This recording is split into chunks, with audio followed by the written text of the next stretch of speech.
All right, we are at the Killeen Daily Herald, and I would like to introduce you to Lan Carter. She is running for the Killeen ISD School Board in place 3. Lan has been a candidate more than once. She's a resident of Killeen for at least 20 years, and we have some questions. First thing, hopefully you can tell us what maybe 3 issues that concern you now that you would like to address if you're elected. Okay. The first issue would be education, making that the first priority is making sure that all students get the necessary education and resources they need to be successful within, KISD. The second one would be obviously the budget. That's a big concern right now, especially with the current situation in Austin. So kind of we have to do that wait and see kind of thing. The third one would be basically student mental health is a big, me being a therapist, student mental health is a big concern with me.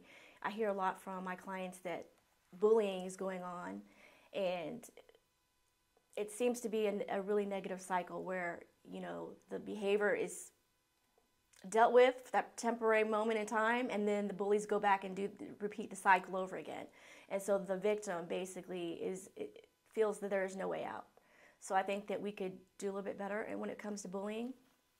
So those are, I think, my big 3 concerns, and really making sure that we get the resources and the staff that we need to make sure that education runs smoothly within the district.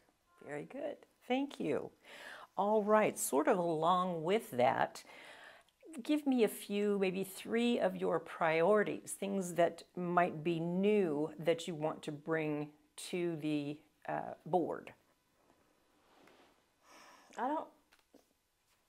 Other than, I think we need to I would like for them to make certain policies a little bit more uniform throughout the district. I think that, different schools do things differently, and I think that for parents, we'd like to see more uniformity, especially when it comes to disciplining children.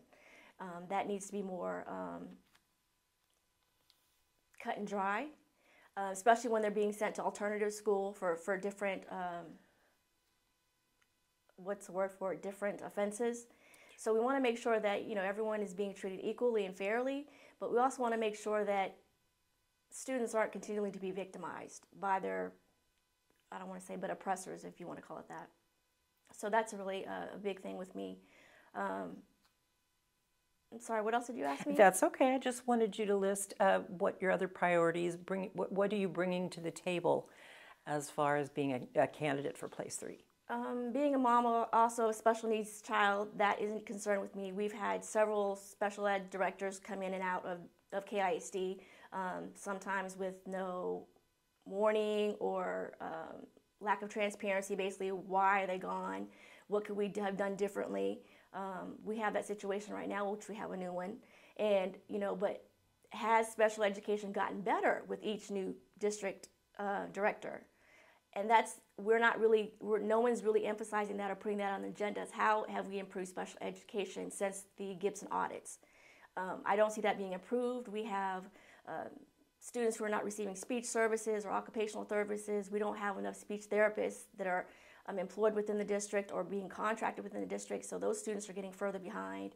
It's a lot of issues like that concern me as a parent and, as an educator. I was also an educator for about 8 years. So being on both sides of the table, I'm able to sit there and see, if those kids are not, like, they're dyslexic students, they're not getting their services, how are they going to be able to read and write properly? And then how does that affect them in the future? They shut down. Then they become behavioral issues sometimes. So, it's an ongoing cycle that we want to go ahead and make sure that we're attending to.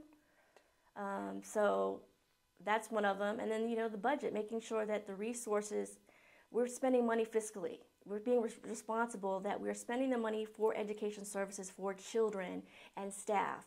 I think sometimes we spend money that could have not been wasted, like, I'll just say it, the pouches, because we have a policy in place about pouches. So I think if we had made every campus enforce the policies, we wouldn't have had to spend that kind of money, and that money could have been put into something more productive for school resources for specific children or programs.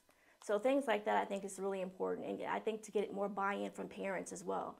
I think that if we are a little bit more transparent, that we will get more buy-in from parents. I like to see more, the district website is great, but it is also a little confusing to navigate, like me trying to find the scorecard.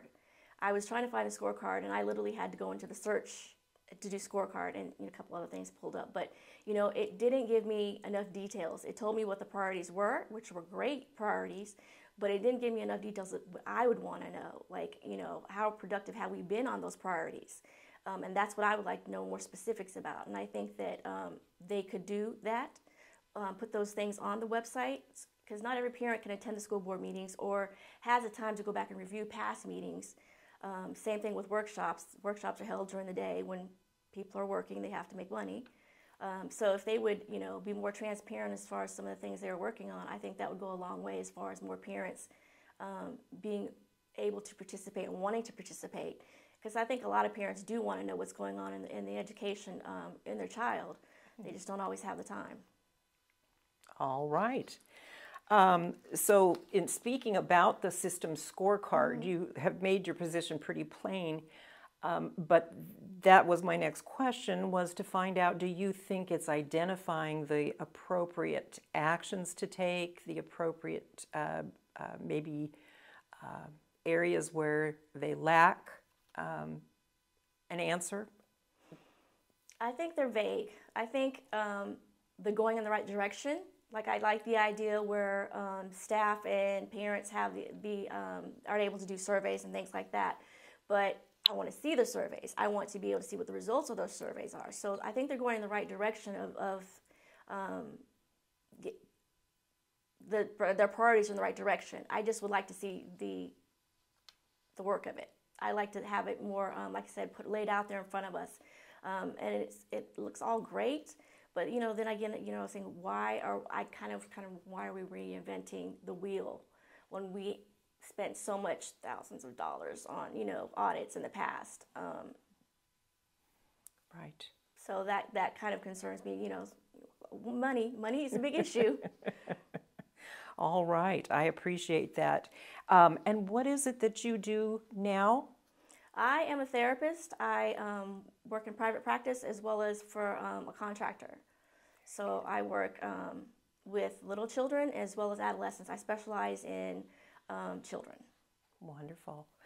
All right, and we mentioned a little bit about your difficulties with the district. Mm-hmm. At one point in time, you had filed at least one lawsuit, and we thought maybe another. How many lawsuits have you filed against the district, and where are they now, kind of, in the process? I'm thinking I filed maybe 2 due processes. I think only one went all the way up to the circuit court,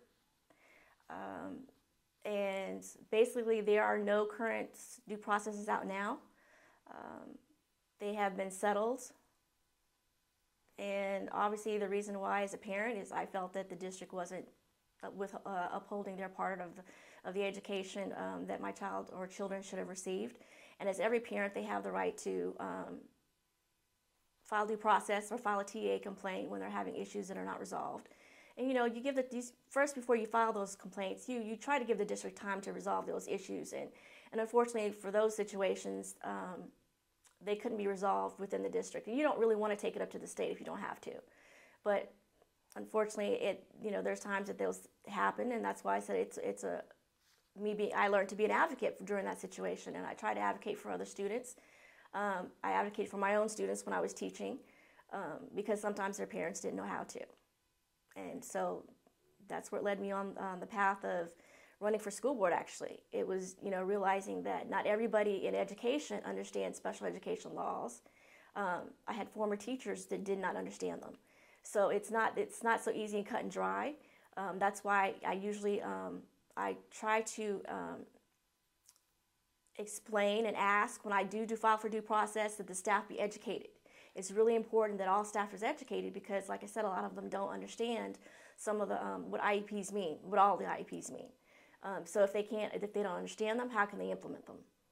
And so that's really important, is for staff to be trained. And unfortunately, not all of them are trained on special education every year. And that's why we have some of the difficulties that we do have. Well, I appreciate all of that. Thank you for bringing up the issues that are close to your heart. Is there anything else you'd like to say about your candidacy? Other than I really work hard to be transparent. I do a lot of information requests within, KISD, because I really want to know what's going on. And I, hope that other parents do the same thing. If they want to know and it's not out there, put in a public information request and find out for yourself. That's the only way you're going to be a really educated and good advocate for your child, is to find out what is not being said. And sometimes, our school board members don't know what to ask or what to ask to be put on the agenda.